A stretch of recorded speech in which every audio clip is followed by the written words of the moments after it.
Well, potentially seismic changes for the US-South Africa relationship. This bill is recommending a comprehensive review of the bilateral relationship and accusing South Africa of brazenly abandoning the relationship with the US and aligning with terrorist organizations. It was suggested by Congressman Ronnie Jackson, who celebrated Tuesday's victory of it passing through the committee hearing by saying the days of allowing our so-called allies to walk all over us are over. The US government could potentially determine if senior government officials and ANC leaders in South Africa have been involved in corruption and human rights abuses. And if they determine so, they would then impose sanctions on certain individuals, and that would include travel bans and asset freezes. At heart, really, the US is unhappy that South Africa has taken Israel to the International Criminal Court over war crimes and accused it of genocide for its involvement in Gaza. The US is also angry that South Africa really is siding with the Palestinian people against the US ally Israel. They're also saying that South Africa has undermined US national security interests. They've given the example of carrying out joint military drills with Russia. Well, at Tuesday's hearing, Brian Mast, the chairman of the Foreign Relations Committee, he said in support of the bill that this was not about severing ties with South Africa, but rather resetting expectations that the US has. Democrats, though, pushed back. Gregory Meeks said that President Trump had disproportionately targeted South Africa and was trying to embarrass President Cyril Ramaphosa. Now, it still has a way to go. Tuesday's hearing was called a committee markup. It was in the House Foreign Affairs Committee. They voted to move it forward, which means at some point the full House of Representatives will vote on this. It's unclear when it will happen. They're now on recess until September. If it's approved by the House, it'll move on to the Senate and land on the president's desk for approval. And remember, Republicans hold a slim majority in both the House and the Senate. The very fact, though, really, that this is even being considered could suggest a monumental shift in the way that the US deals with South Africa, a long-term ally. That relationship with this could change dramatically. Nick Harper, SABC News, Washington.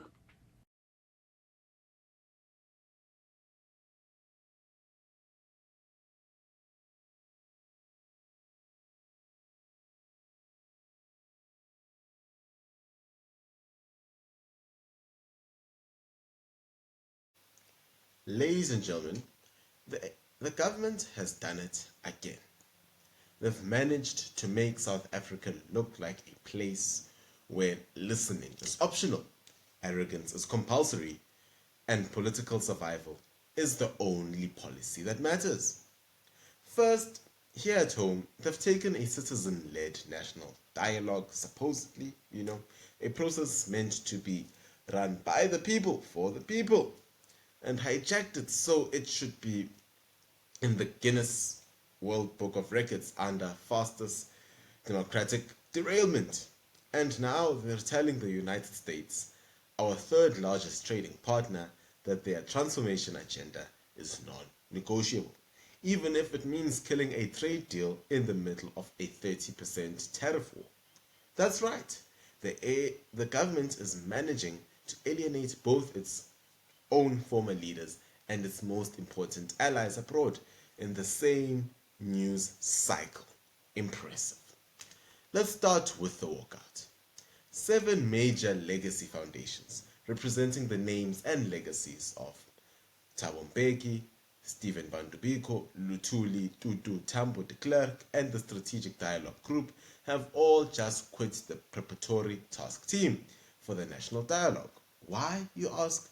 Because, the government has bulldozed the process, ignored the advice of its own subcommittee chairs, and rammed through a 15 August date to suit the political diary in Pretoria. Because we all know local government elections, the LGEs, should be next year, and this is scheduled to end after 12 months, which means if it does end after 12 months, it ends in August, which is just 2 months before the LGEs, the local government election, which is not a good time to end. Now, in other words, the people who built this process were told to shut up and watch government run the show. And here's the kicker. These aren't random activists. These are organizations, tied to former presidents, Nobel Peace Prize winners, liberation icons, the giants of, South African history and all of that. If the ANC, if the government can't even listen to its own former leaders, how on earth do you think they are going to listen to you and me? If Tutu and Tambo's foundations can't get a hearing, what chance does an ordinary citizen from Klipfontein or Khayelitsha or Kimberley have? Now, while all this was happening, over in Pretoria, Minister in the Presidency, Kumbusa Ntshavheni, in her ever infinite wisdom, was busy sending a crystal clear message to Washington that, well, in this case, not just the government, but the ANC's transformation agenda is non-negotiable, even if it costs South Africa a trade deal with President Donald Trump's America. Now, I'm all for standing up for your principles, yeah, I agree, but you'd think the ANC might pick a smarter battlefield than trade talks with our third largest economic partner in the middle of a tariff crisis. We're talking 30% tariffs that came into effect this week. Sectors hammered, such as agriculture and automotive, two of our biggest job creators. Trump's over there celebrating the billions from tariffs, and Ramaphosa's on the phone trying to sweet talk him. But in public, Ntshavheni is saying our transformation agenda is not for the sake of its own. It's to make sure we build an equal, united, and prosperous South Africa. Sounds noble, but the Americans are hearing.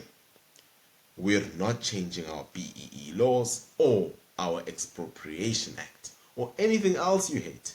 Deal or no deal. You know the game. Let's not forget. Relations between Pretoria and Washington are already at rock bottom. Trump's second term started with him accusing South Africa of confiscating land, as well as persecuting white farmers, and even granting them refugee status in the US. In May, when Ramaphosa flew to Washington to smooth things over, Trump blindsided him with videos of Julius Malema singing "Kill the Boer" and a dossier on farm murders. Now, ladies and gentlemen, on this channel we have denounced the song "Kill the Boer," but I think it's very important to remember that when Ramaphosa went to the Washington, in his infinite wisdom, him and the other ministers went there and said, well, look, we're not just killing farmers, we're killing everyone. Everyone is dying, old grannies are being raped, it's just cesspool that is going on in South Africa. That is the situation that, our delegation went and presented. Now, Trump's hinting he might skip the G20 summit because, I quote, they have some very bad policies. Very, very bad policies. Policies like where people are being killed. Close quote. Now, Pretoria rejects his genocide claims, but let's be real, the optics aren't great. You see, these two headlines, the National Dialogue walkout and the US tariff standoff, are actually the same story. They both show a government that simply doesn't listen. Not to the people at home, not to the global partners abroad, not even to the legacies of its own struggle heroes. At home, the ANC ignored the Thabo Mbeki, the Tutu, and the Biko Foundation, and pushes ahead with a sham dialogue. That's more government rally than citizen process. Abroad, they ignore the economic reality that South Africa needs trade. South Africa does not need tariff wars, and instead double down on policy positions that have already caused diplomatic damage, including economic damage. In both cases, the attitude is the same. We're right, you're wrong, and if you don't like it, tough. Please F off. Here's the dangerous truth. When a government can't even respect the voices of the people who built the democracy, the voices of ordinary citizens will be nothing but background noise. And when the same government alienates its most important trade allies, the economy those citizens depend on gets weaker, which means more unemployment, more poverty, and more instability. The government thinks this is about sovereignty. In reality, it's about stubbornness, and stubbornness has a price. In the domestic arena, the price is trust. In the international arena, the price is jobs, investment, and growth. So here we are, 7 legacy foundations walking out at home because the government won't listen. A major trade partner fuming abroad because the ANC won't budge. And in both cases, the message from the government is the same. We don't take orders from anyone, not even our own, in ANC's case, heroes, not even the people who fed our economy. It's a dangerous kind of pride, the kind that leaves you friendless in the world and deaf in your own country. And if the government can't listen to the giants who came before them, or the nations keeping us afloat, then you and I, the ordinary South African, are just whispers in a hurricane. This is Kuhle, reminding you that a government that won't listen at home or abroad is a government heading for trouble. And when they hit the wall, we'll all feel the crash.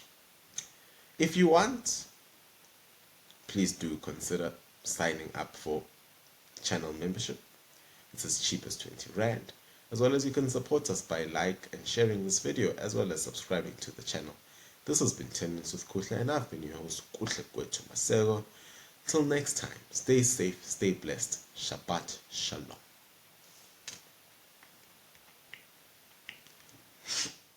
Speaking at a post-cabinet media briefing, Ntshavheni revealed that cabinet has received a framework deal aimed at mitigating the impact of the tariff. The agreement includes a provision for the tariff to be reviewed once both countries reach a broader trade settlement.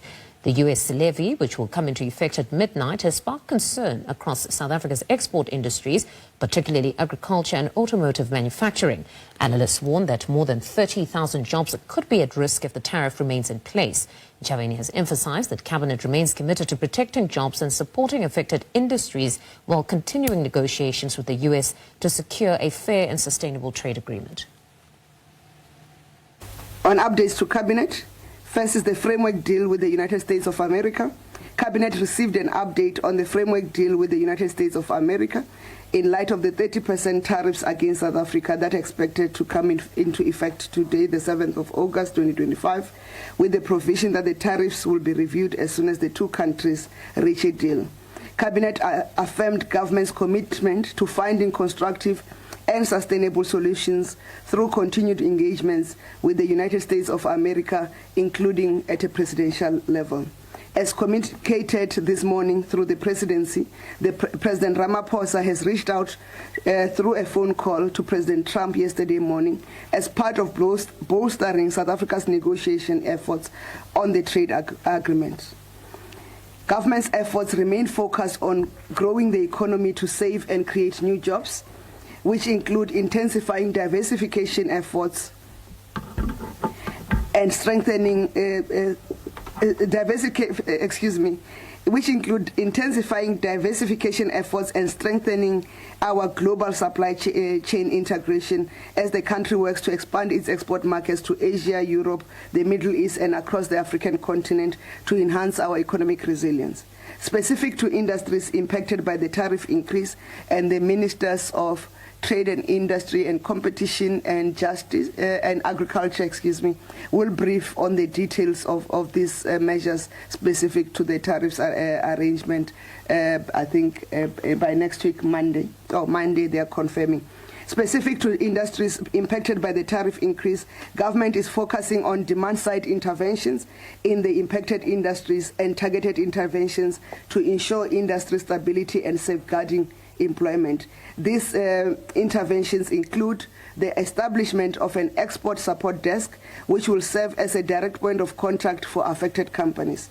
measures to assist companies to absorb the tariff and facilitate long-term resilience and growth strategies to protect jobs and productive capacity in South Africa.